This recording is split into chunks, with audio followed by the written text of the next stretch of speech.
I want to start this video today on a serious note. Many of you know that over the past month or so, we've been searching for a house and a place for my family to live and raise my children and that kind of thing. And we found one, and it was such a nice neighborhood, lots of kids in it, and to be honest, I was very excited, but there was a catch. And it's a predominantly white neighborhood, just to not mince words here. And I might be able to pass. Some people say that I could pass for white, and from a distance, I think that you're right in general. But if you get within 30, 40 feet of me, you'll know that I'm not a white man. And so anyway, I'm a very optimistic guy, and I went against my better judgment, and I just wanted a good place for my family to live. And so I bought the house, and on Friday last week we closed on the house, and we were very excited, and we started moving stuff in. I got to meet a few of the neighbors. I said hello to a few people as we were moving some boxes in, and the plan is to finally move into the house in about a month. Anyway, so Tuesday rolls around, and my in-laws are at the house. They're helping us out with, they're cleaning a few things up. They're very nice people. My in-laws are at the house, and we get a phone call. And my wife tells me I don't think she had a tear in her eye, but she was a little bit upset that our boiler isn't turning on. It's not kicking on, and it looks like our thermostat is broken. It's not working anymore. And this is what I feared. This is what I feared, guys. That despite so much progress that's been made in America, that ultimately we are still a white supremacist nation. That's when I knew this was racial sabotage. I mean, you do the math. I buy the house, I meet a few neighbors, and not 2 days later, my thermostat is broken. I know a lot of you would think, well, that's just a coincidence, Adam. That's just a coincidence. It can't be that it's a racist thing. It's just, things happen, things break. Listen, we've seen this too many times. We've seen it too many times. How many of my black and brown brothers and sisters in Christ have had one of these coincidences? Coincidences that happen too often aren't coincidences. This is a clear message that my family, is not welcome in this predominantly white neighborhood. I don't know how they did it. I don't think anyone broke in, but maybe the previous owner of the house set a timer on this thing to break down, just to send a message that yes, he sold me the house, but he didn't want to. Maybe that's what it was, but this is a clear message. I know that thermostats break every single day, but this is what I feared, and it's happened.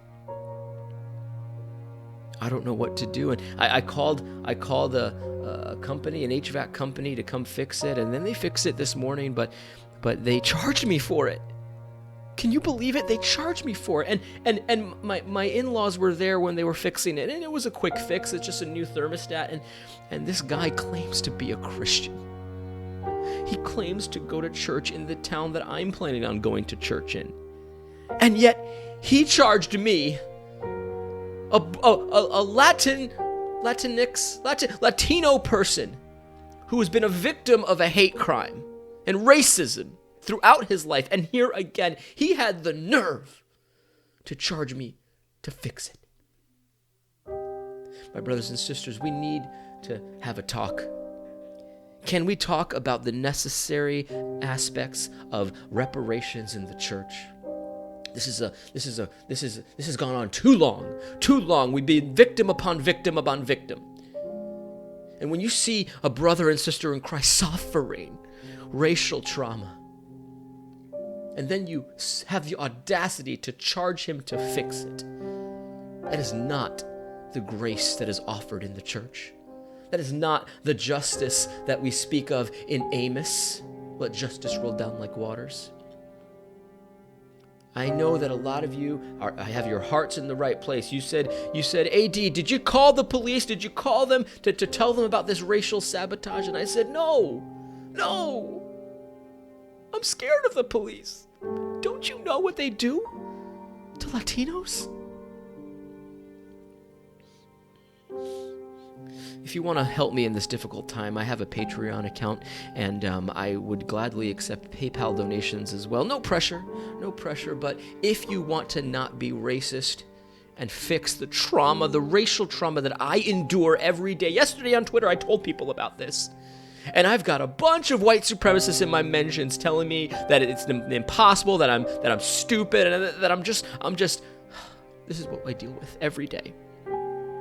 Again, if you want to fix the racial trauma in my life, I've got a Patreon and a PayPal, and I'll also take a check. So just DM me and I'll give you my address. Thank you for listening. And thank you, precious saints, for taking care of my trauma.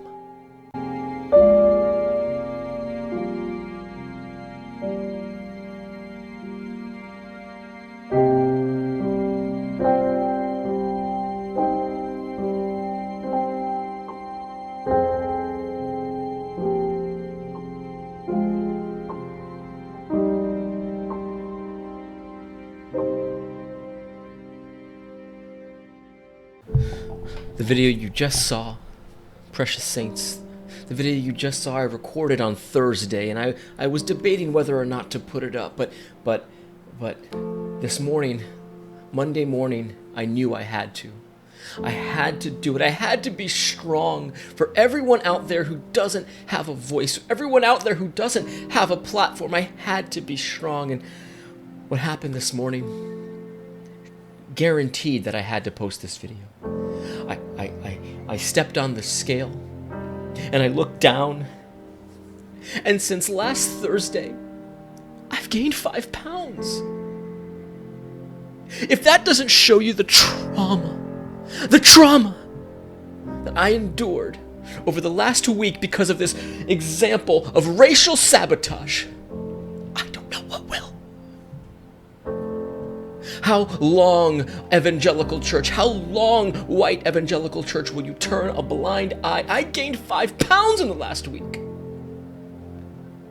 Once again, please donate to my Patreon if you don't want to stand for white supremacy anymore. Patreon is on the screen.